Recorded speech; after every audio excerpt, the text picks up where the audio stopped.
क्या हमारे देश में कोरोना की तीसरी लहर का आना तय है? हमारे देश में जिस स्पीड से ओमिक्रॉन के मामले बढ़ रहे हैं, उससे आज हर किसी के मन में ये प्रश्न जरूर उठ रहा है। पिछले 24 घंटों में हमारे देश में ओमिक्रॉन के 30 नए मरीज सामने आ चुके हैं। अब ओमिक्रॉन के मरीजों की संख्या 121 से बढ़कर 151 हो चुकी है। महाराष्ट्र में 6 नए केस की पुष्टि होने के बाद ओमिक्रॉन के मरीजों की संख्या 56 हो चुकी है। वहां पर पिछले 3 दिनों के अंदर दिल्ली में ओमिक्रॉन मरीजों की संख्या 10 से बढ़कर 22 हो चुकी है। ओमिक्रॉन के बढ़ते संक्रमण को देखते हुए यह माना जा रहा है कि हमारे देश में जनवरी और फरवरी के महीने में कोरोना की तीसरी लहर आ सकती है। और इसका दूसरा कारण ये कि क्रिसमस और नए साल के जश्न को लेकर देश भर के बाजारों में लापरवाही काफी बढ़ गई है। लोग 2 गज की दूरी और मास्क है जरूरी वाली सावधानी को भूल गए हैं। अगर ऐसा ही चलता रहा तो जो हाल इस समय अमेरिका और ब्रिटेन का है, वो हमारे देश भारत का भी हो सकता है।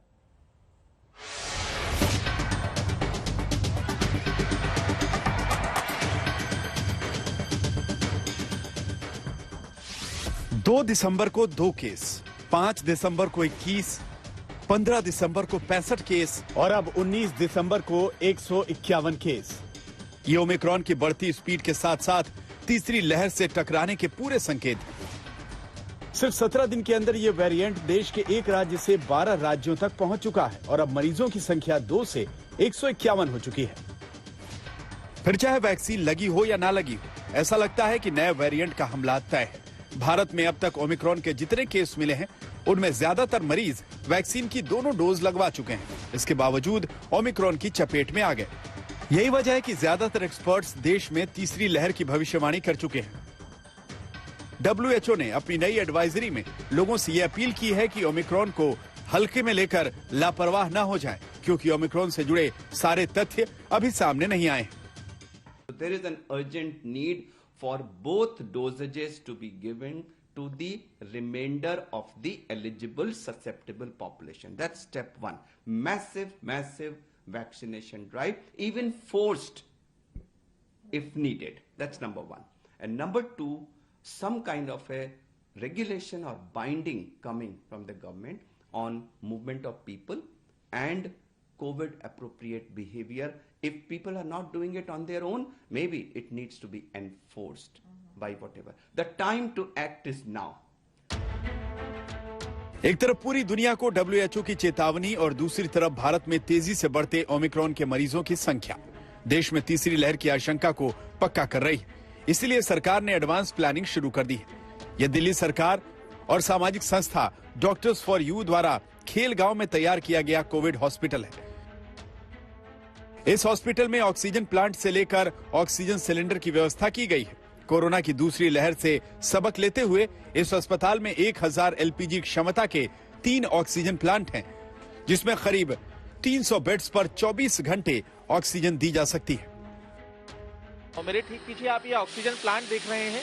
इस वक्त हम मौजूद हैं CWG गांव में। ये गांव वो जगह है जहां पर अस्थायी तौर पर कोरोना का अस्पताल बनाया गया था। और बता दें कि इस तरह के जो ऑक्सीजन प्लांट है वो बड़ी संख्या में यहाँ पर तैयार किए गए हैं। कॉमनवेल्थ विलेज में बनाए गए इस खास कोविड हॉस्पिटल में करीब 100 बेड का इंतजाम है और यहाँ हर बेड को ऑक्सीजन प्लांट से कनेक्ट किया गया है। अगर अस्पताल में मरीजों की संख्या बढ़ती है तो यहाँ 2 दिन के अंदर कंप्लीट ऑक्सीजन फैसिलिटी के साथ 500 बेड्स तैयार किए जा सकते हैं। इसके अलावा अस्पताल में अलग से ऑक्सीजन सिलेंडर की व्यवस्था की गई है। तो लगभग 200 से 300 बेड्स ऐसे बनाए गए हैं जिनके ऊपर ये ऑक्सीजन पाइपिंग जो हमारी जो बाहर 3 ऑक्सीजन प्लांट्स हैं उनके साथ कनेक्टेड है। तो यानी कि अगर मरीज को 24 घंटे भी ऑक्सीजन की जरूरत पड़ी तो ये भी कर सकते हैं। एक तरफ सरकार तीसरी लहर के खतरे को देखते हुए तैयारी शुरू कर चुकी है, तो ऐसे बहुत से लोग हैं जो अभी भी दूसरी लहर की तबाही को देखने के बाद भी तीसरी लहर के खतरे से बेखबर हैं। बाजार में बिना मास्क और 2 गज की दूरी वाली सावधानी के साथ समझौता कर चुके हैं। सबसे ज्यादा खतरे की बात यह है कि देश में अभी बहुत से लोगों को दूसरी डोज लगी भी नहीं है, जो सार्वजनिक जगहों के लिए बड़ा खतरा है। हम क्या करते हैं, हम नीचे से ही उनका पूरा चेकअप मतलब वो करते हैं, टेम्परेचर चेक करते हैं। टेम्परेचर इज गुड, उसके बावजूद उन्होंने मास्क पहना हुआ है, या तो वो कैरिंग करके आ रहे होंगे सैनिटाइजर, या हम अपने पास रखते हैं, हम उनको सैनिटाइज भी करते हैं, उनका जो सॉरी जो मास्क प्रॉपर पहनते हैं, प्लस अगर उनका टेम्परेचर ठीक है, लाइक दे आर नॉट थोड़ा सा भी गर्म नहीं है, बुखार नहीं है उनको, मतलब हेल्थी है, देन वी अलाउ देम। अगर ऐसा भी कुछ लगता है, नीचे हमारे we have people downstair, if they feel that they are not comfortable, they have some sort of feeling of fever, तो हम उनको मना कर देते हैं। ओमिक्रॉन का खतरा बढ़ता जा रहा है, कुछ लोग मास्क नहीं पहन रहे हैं, लेकिन यहाँ के रेस्टोरेंट ओनर्स का कहना है कि फिलहाल वो लोगों से ये नहीं पूछ रहे कि उन्होंने वैक्सीन लगाई है या नहीं। वीकेंड्स पर जब रश ज्यादा होता है ये करना पॉसिबल भी नहीं है, कईयों ने कहा, लेकिन उन्होंने कहा कि थर्मल स्क्रीनिंग और सैनिटाइजेशन अभी भी जारी है। लेकिन जैसे विकसित देशों में हो रहा है, वैक्सीन पासपोर्ट को अनिवार्य किया गया है कई सारी पब्लिक प्लेसेस में, भारत में शहरों में अभी ये जो निर्णय है नहीं लिया गया है।